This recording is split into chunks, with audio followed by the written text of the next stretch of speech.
How is it going, everybody? Welcome back to the channel. For those of you that are new here, my name is Ethan Bridge. I am host of the Social Media Marketing School podcast and the guy behind the Instagram page at The Marketing Ethan.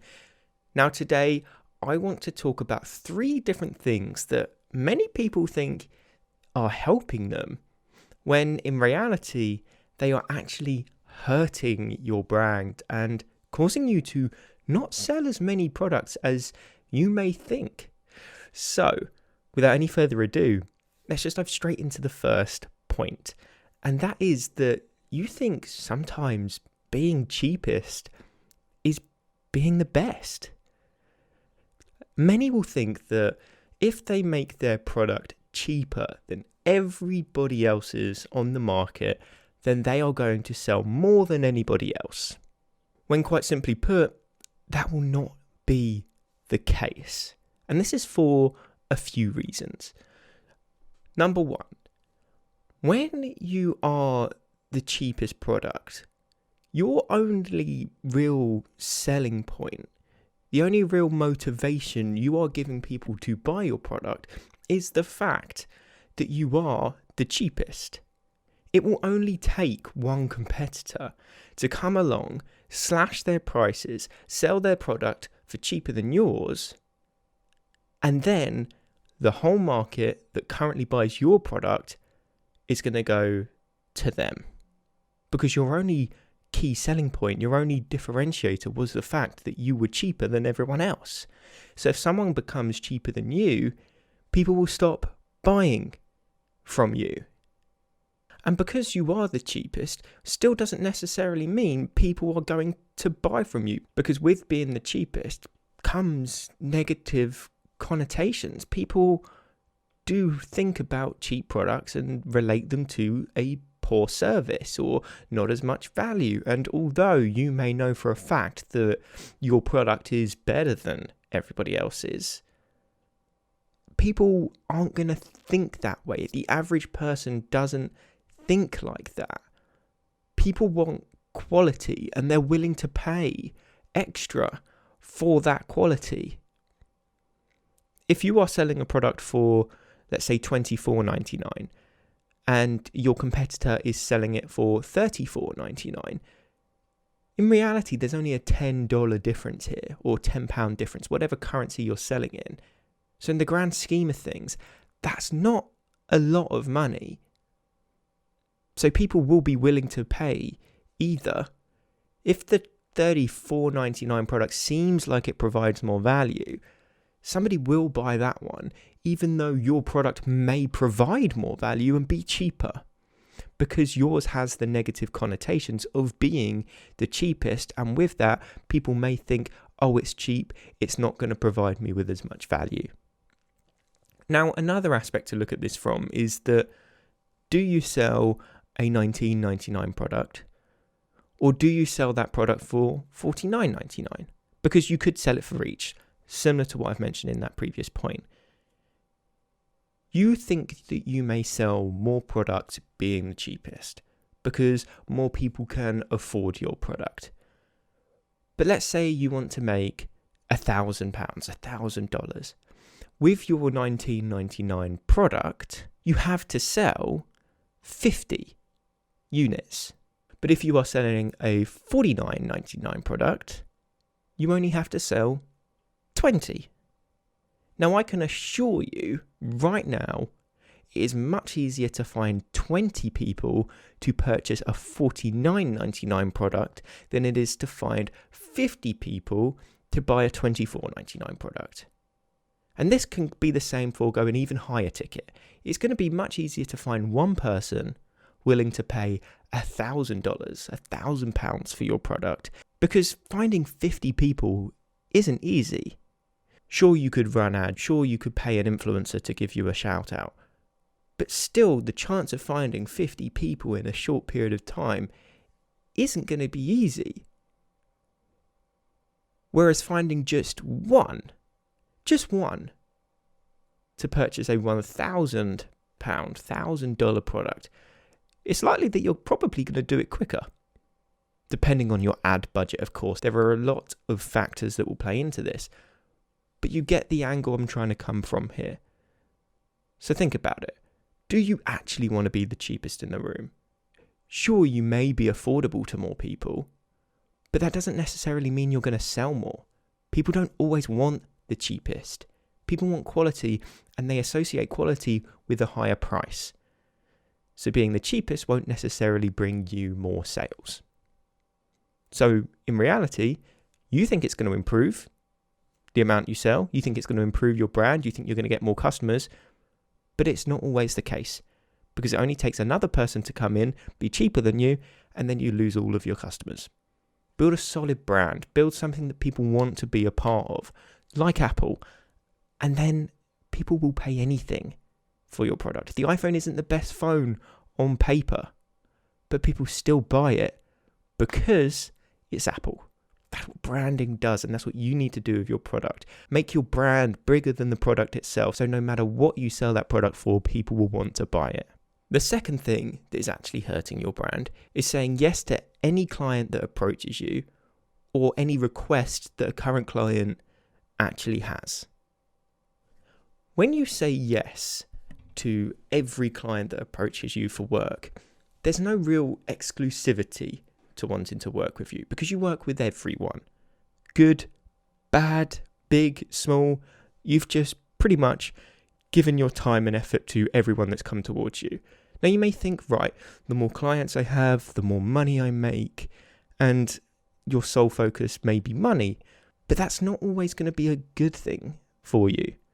Being selective with who you pick as clients is one of the best things you will do in business. Selecting only the highest quality, highest paying clients will be good for you long term. If you have a client that comes along, they don't align with your values, they're asking for work that you can't necessarily provide, or they're being too pushy or too demanding, or things that you just don't agree with, and you end up saying yes to working with this person, they are going to cause you so many problems. And the amount of money that they are paying you to work with them just won't be worth it, because they're going to cause you stress. They're going to cause you problems. They're going to take up far too much of your time than what you agreed with initially.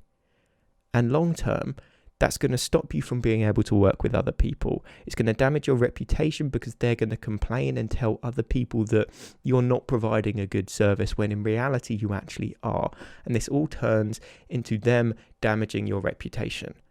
When in reality, you could have just said no at the very beginning when they requested to work with you.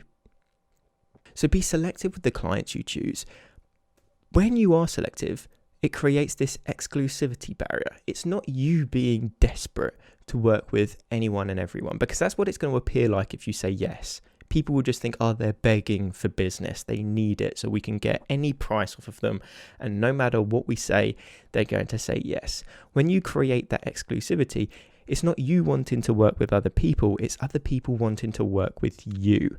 And when you have that direction, when you want other people to work with you, that's when you hold all the cards. That's when you decide the price. That's when you decide what you do. That's when you decide how much time and effort you put into it. And when you decide those things, that's when you are in complete control of your business. That's when you are in complete control of the services you provide. And clients will respect that. When you have people bossing you around, they'll take advantage, and you won't be able to stop it because you let your guard down at the first hurdle. Whereas if you were saying no at the beginning, and you were making yourself exclusive, and you were making yourself seem in control, that will stay the same throughout that relationship with that person, and you will get along much better. You will see better results. You will want to work well for this person. You will want to provide the highest quality service, and therefore you will provide them with the greatest return on their investment, which will lead to them giving good testimonials, recommending you to other people, bringing other successful clients for you to work with. So be selective with who you choose. Don't say yes to everyone because you think you're going to earn more money and you think they'll bring better testimonials and that means you can get better business, because that won't be the case. If you say yes to anyone and everyone, you'll look desperate. You will come across bad clients who end up tarnishing your reputation, which isn't what you want. You want the highest quality clients, you want to provide the highest quality service, and you want to have the highest quality reputation. And to do that, you have to be selective with who you work with, which will consequently make you desirable as a company and provide that exclusivity to make people want to work with you rather than it seem you want to work with them. Now, the final point I want to mention may be a little bit controversial. Many of you may not agree with me on this one, and it's only going to be a short point, but it's something I wanted to bring up. I don't think as a business, as a coach, as a service provider, you should provide your customer with all of the answers.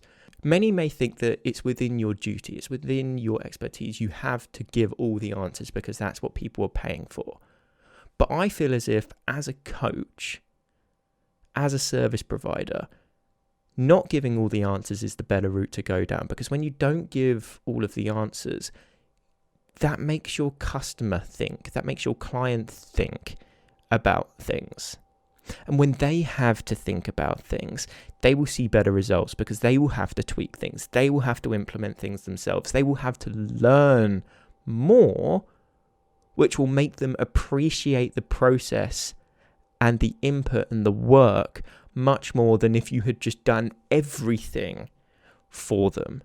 So for example, when I've worked with people to help them grow their social media pages, when I've structured their profiles, when I've pretty much got everything on point to set them up in the best possible way to achieve what they want from social media, I don't do it for them. I teach them the how, the why, and then I let them go away and start doing it. Sure, once they've done it, I will tweak it and perfect it for them. But I'm not just going to do it all for them, because when you do everything for someone, they don't understand the how and the why. And if they've then got to go on and do it themselves in the future, they're not going to know where to start and what to do. So when you teach them the how and the why, they will understand for the rest of time why they have done what they have done. If you do it all for them, they won't understand why you have done that for them. So if they want to change something, if they want to tweak something, they won't have any idea what to do. So when you teach them the how and the why, they then have to think. They then have to learn. They then have to think, okay, where do I go from here? And then when you allow them to find the answers for themselves, they're going to see much better results. Yes, you can tweak it for them. Yes, you can perfect it for them. But make sure they understand what they are doing and why they are doing it. Don't give them all of the answers. And the best thing about it is if they want in the future, they can then pass that information on to someone else. I never know, this person who I am helping may want to become an Instagram growth coach or social media coach in the long term. And if I teach them the how and the why now, they can pass the information that I have taught them on to someone else in the future. So you shouldn't, in my opinion, give all the answers. Allow your customers and clients to think for themselves a little. That will then give them a greater understanding of what they're doing, why they are doing it, and how to do it. And that wraps up the points I wanted to make about things that you may think are actually improving your brand, improving your product or service, when in reality, they aren't. They are actually damaging it. So just to recap, number one, being the cheapest. Being the cheapest doesn't mean you are the best. It doesn't mean you're going to sell the most products. So don't just cut and slash your prices in an attempt to make more sales. Number two, you are always saying yes to any client that approaches you. Be selective, be exclusive, make people want to work with you rather than making it seem that you are begging for all business and wanting to work with anyone and everyone. When you are exclusive, you can charge higher prices, you will see better results. And finally, number three, don't give all the answers. Allow your customers, allow your clients to think for themselves a little. Let them appreciate the how and the why to what they're doing, and they will learn a lot more when working with you. And that does wrap up today's video. If you did enjoy, I would really appreciate if you hit that subscribe button, hit that like button, and turned on post notifications. That way you will never miss a video when I post one. But I did just want to mention that this is a part of my podcast series, Social Media Marketing School, and the audio version of the podcast is the place to be because I release this content a lot sooner over there than I do here on YouTube. So if you did enjoy, I will leave some links in the description below to the audio version. Make sure you are heading over there and subscribing. But if you've got any questions with regards to anything that I've mentioned, please just reach out to me on Instagram at @themarketingethan. Send me a DM and I'll make sure I get back to you no matter what. But if you have made it to this point in the video, I just want to finish off by saying thank you for tuning in, and I'll see you in the next one.